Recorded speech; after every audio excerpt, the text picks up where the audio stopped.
My first guest today is Lawrence Krauss. Lawrence is a theoretical physicist, author, and president of the Origins Project Foundation. His most recent book, The Physics of Climate Change, will be released on February 9th and is available for pre-order at Amazon. Give us a call at 312-642-5600 if you'd like to share your thoughts on climate change. Is it an existential threat, or is the concern overblown? If you feel there is a crisis, what do you think we should do to mitigate the risks? Here is the first part of my interview with Lawrence Krauss. Lawrence Krauss, welcome to the show. It's nice to be with you, at least virtually. Yes. I got the information about your book and I was excited about it. And hopefully I can have you back later and talk about your, I read some things about how you like to bring science to the layman and get people to kind of understand that. So that would be a great conversation to have in the future. Sure. But particularly the climate change, there's so much noise and rhetoric out there. I thought it may seem like an odd question, but I think the great place to start is simply, what is climate change? Well, that is a good question. And I think it's really important to start at the basics. I mean, that's one of the reasons why I wrote the book, to show that, in my opinion, anyone can understand climate change and know the basic science of climate change and understand the basic predictions, even quantitatively. As I said at the beginning of the book, climate change isn't rocket science. And I should know, I wrote a book called The Physics of Star Trek once, so I know about at least imaginary rocket science. And anyway, so climate change, it can mean many different things, but basically climate is the weather conditions on the Earth, generally averaged over reasonable time frames and over large parts of the Earth. So that, weather is what happens on a given day in a given place, and climate is what happens in a given place over time or over the entire Earth at a given time. And climate can change due to many different reasons, and it has over the Earth's history changed. That means the mean temperature of the Earth, mean precipitation, those kind of things which reflect the general characteristics of climate can change and have changed over the Earth's history. What is intriguing, let me put it that way, is that over the last measurable period, 60 years, we have seen climate change characteristics that haven't been seen over such short time frames before. And moreover, what's really important is, in science, we often say correlation isn't causality. So that means you see two events happen, and it doesn't mean one influenced the other. But if you have a fundamental theory that explains exactly what you're seeing, the predictions agree exactly with what you're seeing and don't agree with other things, then you can have reasonable confidence that your theory is correct. And what is important to understand is, for very fundamental reasons, the carbon dioxide content of the atmosphere has changed more in the last 60 years than it has in the last 800,000 years. And that is dramatic, to say the least. And moreover, if you use some very basic physics ideas, which we can discuss, you can understand that change of 30% in the carbon dioxide content the last 60 years or so will produce a temperature change of 4 to 1 degree, and will produce acidification of the oceans, and will produce a variety of other things. And that's that there's no, what many people think is that climate science requires some fancy computer models and it's all in a big black box and there's all sorts of uncertainties, and why should we believe any of it? And the point is, well, certainly in order to understand extreme details, differences between what's happening in West Saharan Africa now versus what it might somewhere else, ocean currents, you have to put complex models in. But to understand the basic features, it's really high school physics. And I try and show people that the Earth's temperature doesn't change if the energy coming in from the sun, energy in, is exactly balanced by the energy out, emitted by the Earth into space. Now, what's really important is energy, the heat from the surface of the Earth doesn't get directly emitted into space because the atmosphere is opaque. The basic principle is really quite simple. If you have a blanket on a cold winter night, you're warmer than you would be if you didn't have the blanket. Why is that? Well, the blanket is an insulator. And the top of the blanket, the part of the blanket that's in your room, is colder than the inside of the blanket, which is next to your body. Now, all of this comes from a very basic principle of physics that things radiate in a way that's proportional to their temperature. Now, if the surface of the blanket is much colder, if you didn't have the blanket, you're radiating at 98.6 degrees and you're radiating energy out into space. But the surface of the blanket is much colder and therefore it's radiating at a much smaller rate. That's because the blanket insulates you. Well, if our atmosphere acts like a blanket and the top of the atmosphere is much colder than the bottom, which it is, then the atmosphere radiates less into space than it would otherwise. If we change the configuration and make the atmosphere, if you wish, a better insulator, so it's colder at the same elevation as it would have been before, where it can radiate into space, then less radiation is being emitted into space. But if before you were balancing the incoming solar radiation by that radiation going out into space, and now you're radiating less, then more radiation is coming in than going out. And the net effect of that is the Earth heats up. Let me just give you one fact that may surprise, well, it surprised me when I first learned it. So we've been dumping this extra heat into the Earth since human industrial development has sort of accelerated, let's say since the 1950s. That heat has gone, actually, most of it into the ocean. And you can see the ocean temperature has risen. And there's in 2012, I think, or 2014, you could look at the temperature change in the ocean compared to what it had been for the last 30 years.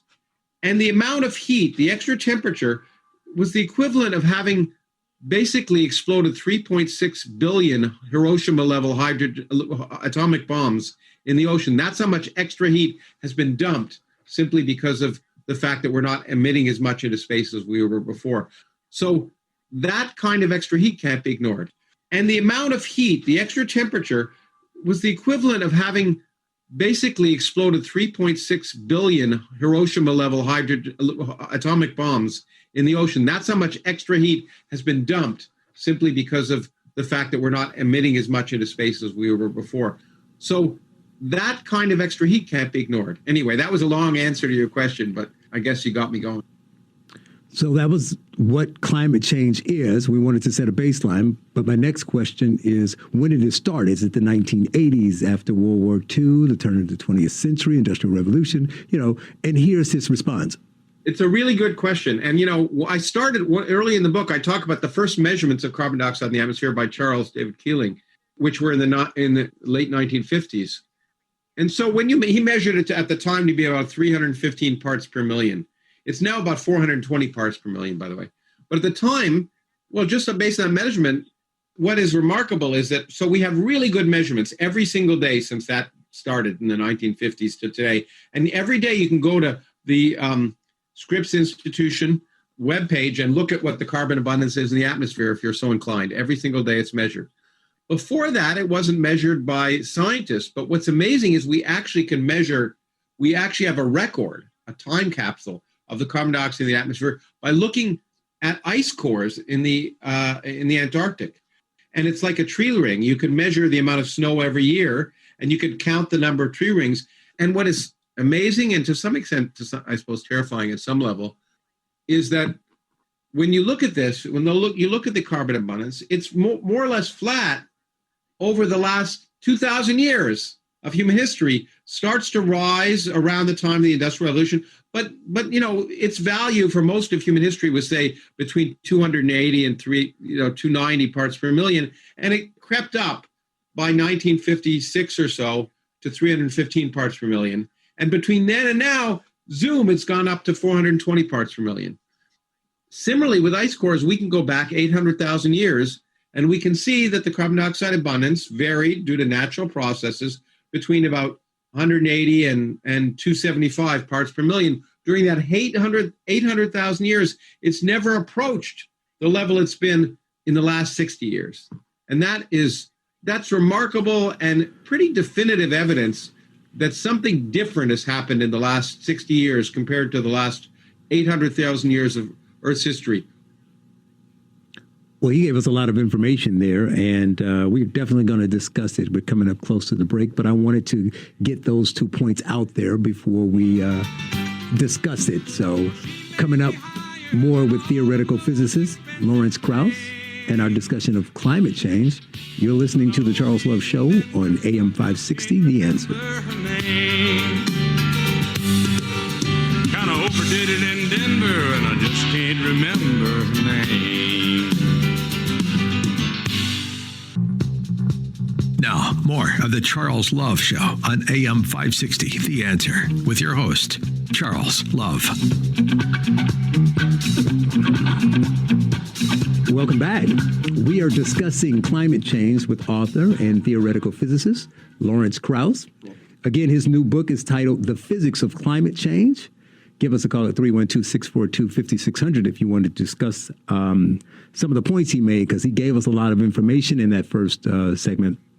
He talked about what climate change is and when the spike started. And I think that that's important because there's a lot of things that we hear going around about, obviously there's contention between some who think it's man-made and some who don't. And obviously he says it is man-made.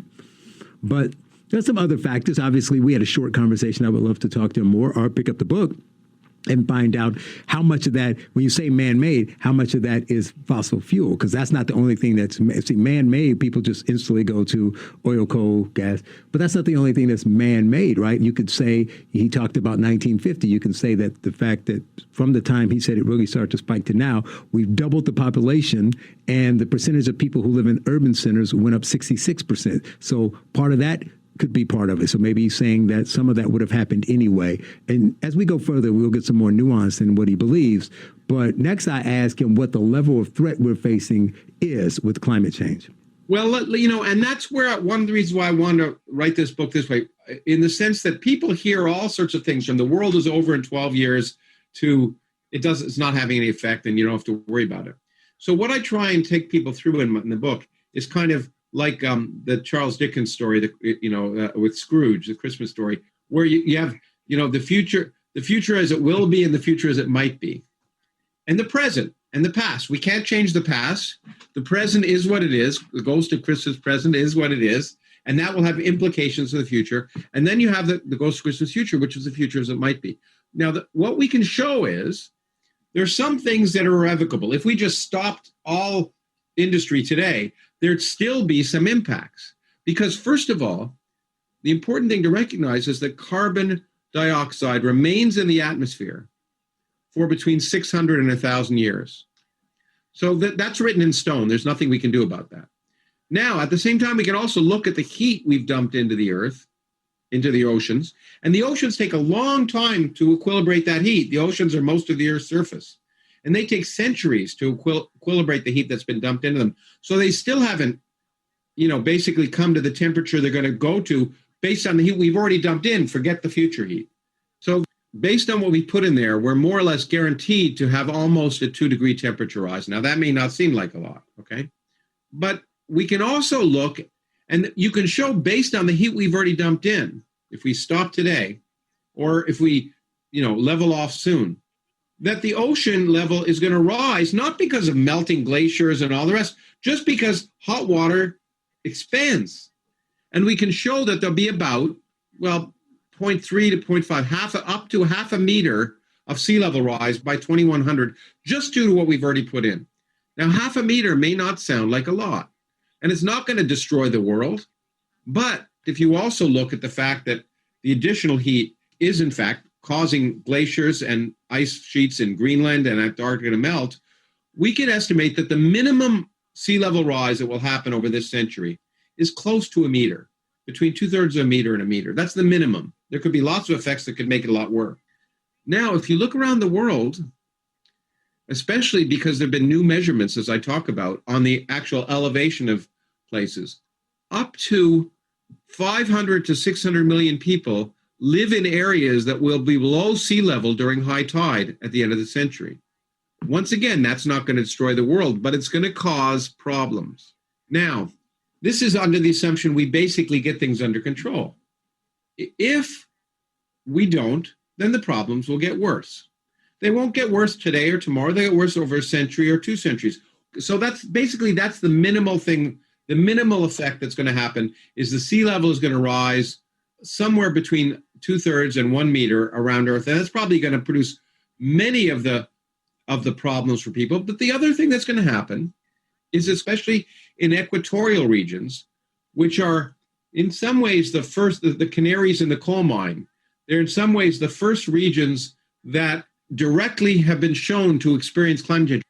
But it's quite possible that some of these regions will be as hot in 2100 on an average summer day, as the hottest day of the year now. This will make some of these regions uninhabitable. So the effect of sea level rise, which will remove land mass and cause people to have to move, is that people will be moving because of climate.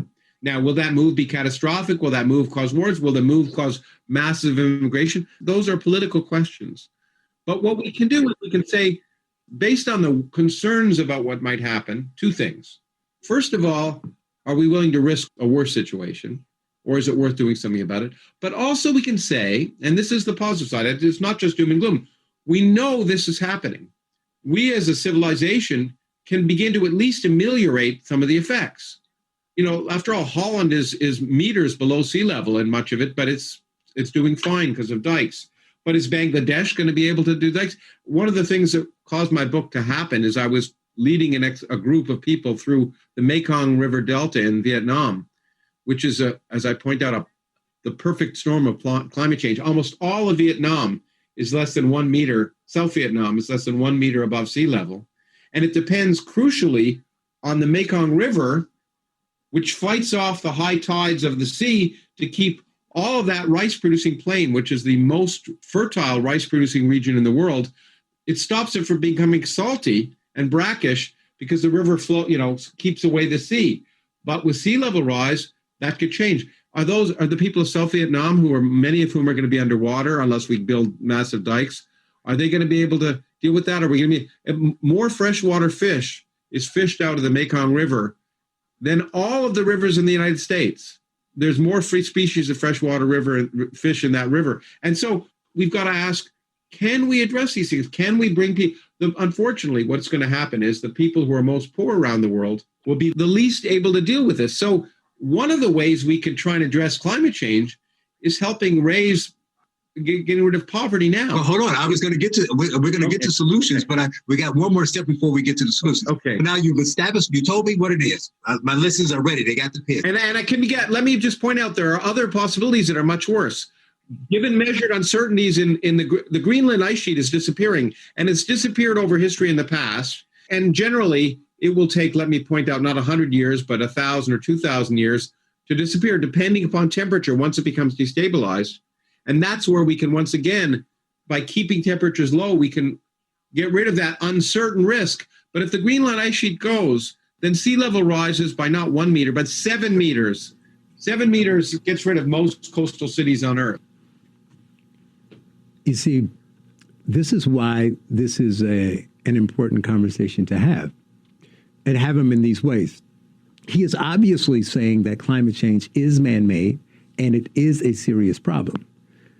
But too many on either side of this and other hot topics, when they have the conversations, they're either yelling at each other or they just completely tune each other out. However, when you listen to him, you don't get the "we'll be dead in 12 years" rhetoric that we hear in the media and that we hear from celebrities and people like that.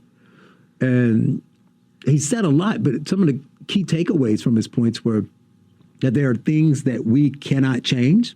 They are going to take years to, like 100 years in some cases, to adjust, even if we did nothing. If we just stopped, ended all fossil fuels and everything and just stopped emitting carbon, it would still be a problem. And he's talking about the things you can change, and that if we kept going the way we were going, those problems are 100 or 200 years of shifts, not 12 years again. But also in that time, it would cause people to move out of certain areas into higher ground, not to die overnight. So while you need to make changes now, he's saying, in order to not have to deal with it a long time because the carbon stays there for a while, he's not saying what we hear. What we as laymen hear is, if we don't do this X thing, we will all be dead in 5 years, 10 years, or the ever popular 12 years. So when we discuss the issue that way, whatever your views on climate change are, you're willing to have that conversation because it doesn't feel like an argument. And we'll talk more later about that. But keep in mind, he talked about the Greenland ice sheets and that shift are more like 1,000 or 2,000 years away. And that would lead to people leaving coastal areas, not all dying. And that's important, because if you scream bloody murder, people tend not to listen to you, especially when you find out you're wrong. More on climate change with theoretical physicist Lawrence Krauss. You're listening to The Charles Love Show on AM 560, The Answer.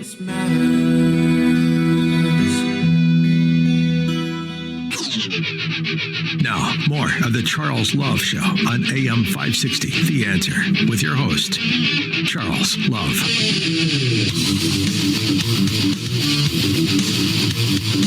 Welcome back.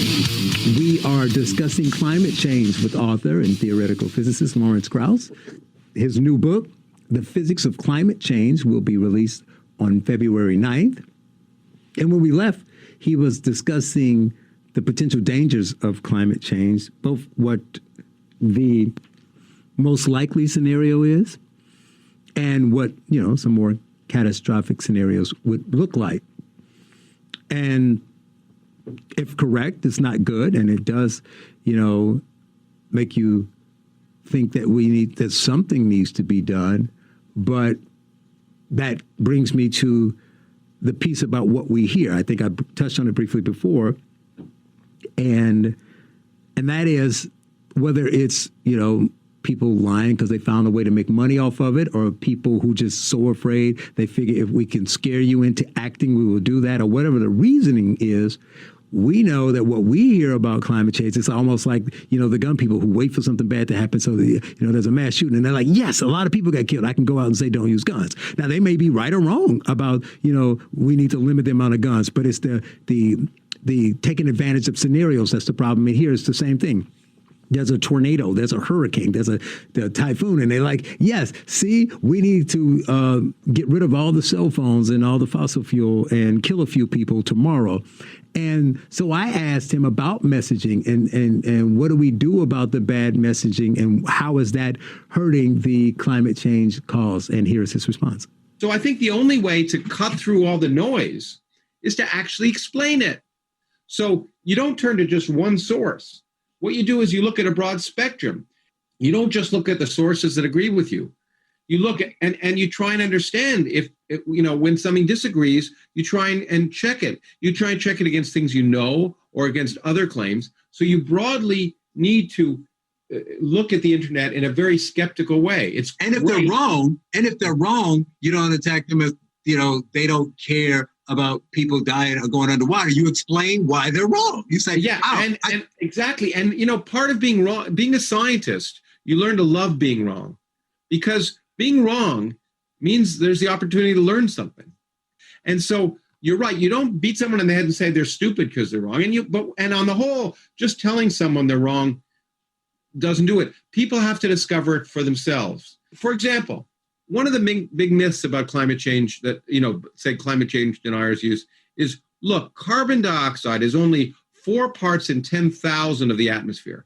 It's a little bit more than one 10,000th of the atmosphere. How can something that's only 1 10,000th of the atmosphere affect climate so much? And an example that was, I first, I think, learned from a colleague of mine who was the Astronomer Royal in England and president of the Royal Society, pointed out, look, take a piece of paper, put it above your head on a sunny day, and what do? You block out the sunlight. Now consider the mass of this piece of paper versus the mass of all the air between you and the top of the atmosphere. It turns out the mass of that piece of paper is less than 1 part in 100,000 of the atmosphere. So you could take something that's less than 1 part in 100,000 of the atmosphere, put it above your head, and it essentially blocks out all the sunlight. So things like that, help people overcome their sort of naive misconceptions are important. That something that's a very small part of the atmosphere can be significant. Here's another myth that's worth busting. You might say, well, how can humans affect global things in the atmosphere? I already said humans have dumped in about as much carbon dioxide in the atmosphere as already existed. They basically doubled it. But here's one way. Here's an estimate that was done almost 170 years ago. If you took all the carbon in the atmosphere and made it part of liquid or solid, like oil or diamond or coal, how thick a layer of carbon on Earth would correspond to all the carbon dioxide in the atmosphere? It's a layer 1 millimeter thick.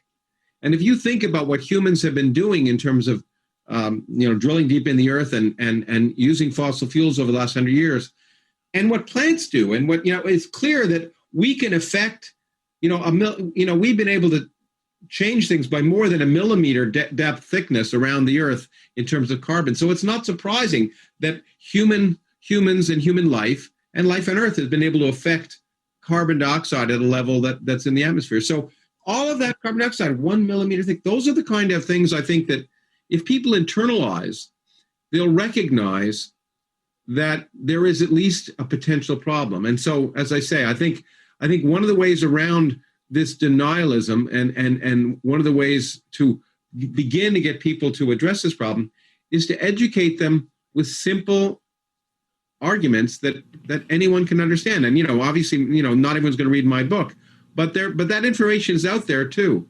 And I think, as I say, the first step in solving any problem is knowing what the problem is. See, that's key. That's what I say is the difference there. It's how you approach it, whatever your view is on this and any other topic. It's approaching it in a logical way, saying, I think there's a problem and I want to solve it. You think there's not a problem. Let's find out who's right, as opposed to, you're an idiot, you're wrong, so you hate people and want to kill them and all these extreme things. This can be applied to every issue that is hotly contested and political. Coming up, more on climate change with theoretical physicist Lawrence Krauss. You're listening to The Charles Love Show on AM 560, The Answer.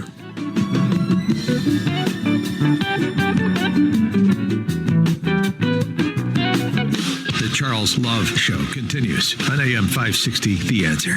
Here's Charles Love. Welcome back. We are discussing climate change with author and theoretical physicist Lawrence Krauss. Next, we switch to solutions, and I ask, how do we approach this? Obviously, he believes something should be done, but I ask if there's a problem with moving too slow or taking radical shifts. Here's his response. You might say, okay, this is a problem, but let's solve it 50 years from now. We've got economic problems, we've got social problems. Let's not deal with that. The problem is the problem gets worse. The reason you have to start thinking about it. So if we'd started to address, let's say, reducing carbon production in the atmosphere by humans 20 years ago, the amount we would have had to reduce our carbon output would have been 2% maybe, in order to stop temperatures from rising by more than, say, 2 degrees. If we want to stop that today, we probably have to cut production by 7%. If we're going to wait till 2030, we're going to have to cut it by... So the more gentle solutions are the ones that are done earliest. And there are ways to cut production that are not going to dramatically change our quality of life. You don't have to suddenly get rid of all fossil fuel burning. First thing you do is get rid of coal, but coal's dying already anyway, independent of what Mr. Trump might say. It's just economically not viable. And so we're already going to natural gas, which is much better than coal and much better than oil. So moving, natural gas itself is not a panacea, but moving in that direction is helping already. But we can also say, well, there's conservation techniques. There's, and again, and here's an area where you're not hurting the economy. If you spend money on innovation, on better window coverings that, reflect more heat, and don't, so you don't have to air condition buildings in the summertime or in fact allow heat in certain ways to come in so you don't have to heat buildings so much in the wintertime. Those new technologies are economic opportunities that can help address the problem. So I think one could be looking often, instead of causing people to wear more sweaters in the winter, and cooling the temperature down, we can look at ways where the government and industry can promote innovation in a way that can reduce carbon production. Now, people have looked, and I've been part of committees in the past, how to reduce carbon production. And there's no single way. Conservation, going natural gas, nuclear power. Nuclear power should be a component. I mean, I know that nuclear is a dirty word in many people's lives, but nuclear power is actually safer. Far more people have died due to coal power every year in this century than have ever died due to nuclear power. And we can measure radioactivity much better than we can measure other kinds of pollution. And a whole and so people want to close nuclear power plants in many places, and that's unfortunate. So nuclear is a component, natural gas, and when appropriate, in the right place, obviously renewables. The cost of solar power is going way down, and wind power is going way down. Now, those, to be fair, those power technologies have their own problem. You only get solar power in the day. You only get wind power when it's windy, and you've got to figure out transmission and storage. And so, those are things that have to be addressed, but they can be addressed. Technology can try and address those things. So many, it's like 1,000 points of light. There are many different ways. For some people, I stopped eating meat at the beginning of this year, it turned out, when I went to the Vietnam. And there were a number of reasons for that. But it is a fact that stopping eating meat reduces the carbon footprint of humanity. Now, it doesn't mean you have to do it, but it's not a huge amount. Some people say 10%, some people say 4%. But if you're interested in 4 or 5% reductions per year, that's something that can help you. So there are lots of different ways I think we need to recognize that we need to address this. Plus, as I say, I think from my point of view, probably the most optimistic thing I can say is that we can help people address climate change by doing what's good for humanity already, by helping people in poor countries get technologies that give them clean water, flood control, the kind of things they're going to need anyway, and give them better lives. And I think it's really important to recognize that part of the addressing the problems of climate change is to already address the inequities that exist in the world. And maybe we can close with this. When I was a kid, my parents had a small gift shop, and I used to have to work in it when I was a kid. And there was a big sign, there were lots of little trinkets that people could buy. And there was a big sign above there, above the ceramic saying, if you break it, it's yours. Now, the industrialized countries have put the carbon up in the atmosphere that's already there. That's already going to have an impact, not just at some level on them, but on everyone around the world. Now, it's true that the developing countries are now burning carbon, emitting carbon at a much increasing rate as they try and raise their standard of living. But we put the carbon that's up there already. I think we have an obligation. We didn't break the world, but we created the current situation. And I think the developed countries, have an obligation, therefore, to help the countries that are going to be most impacted by that economically. And, we broke it. It's, the problem is some sense of something that we created, the industrialized countries, by getting the current standard of living so you and I can chat remarkably far apart in our homes. And I don't think we want to deny the rest of the world that opportunity, but we need to help the rest of the world get to where we're at in a way that globally is responsible. To Mr. Krauss's credit, I think he did something rare here. As someone genuinely concerned with climate change, he said we need to take immediate action, but not radical action. He also understands we need to use natural gas and nuclear power, and didn't say we should switch to renewables as a primary source, which we rarely hear from someone who thinks this is a genuine concern. He even said developing countries need to be allowed to catch up in a sense. Coming up, our final segment with theoretical physicist Lawrence Krauss. You're listening to The Charles Love Show on AM 560, The Answer. The Charles Love Show continues on AM 560, The Answer. Here's Charles Love. Welcome back. We are discussing climate change with author and theoretical physicist Lawrence Krauss. His new book, The Physics of Climate Change, will be released on February 9th. You can pre-order it at Amazon. Before we go to our final clip, I want to play Lawrence's point on not making his book political. But one of the things that I decided in my book, I made a conscious decision to not talk about policy questions, because I've discovered a lot of people, it closes them off to listening. because they say, "Oh, don't change my life. Don't ruin the economy. Don't take your liberal ideas or your socialist ideas or whatever. Don't force me to turn my lights off or whatever it is." And so I don't want to do that. And by the way, democracy, as we've learned, unfortunately, in at least the last 4 years, but for a long time before that, democracy relies on an informed electorate. If the electorate isn't informed, they can't make good decisions about who to vote for. And they can't also make decisions about whether they agree with or disagree with the policies of the people in power. They can make decisions, but they won't be informed decisions. So one of the first steps, I think, of getting action on climate change, before we get policies, we have to get the public interested. But then you can talk about policies that are reasonable.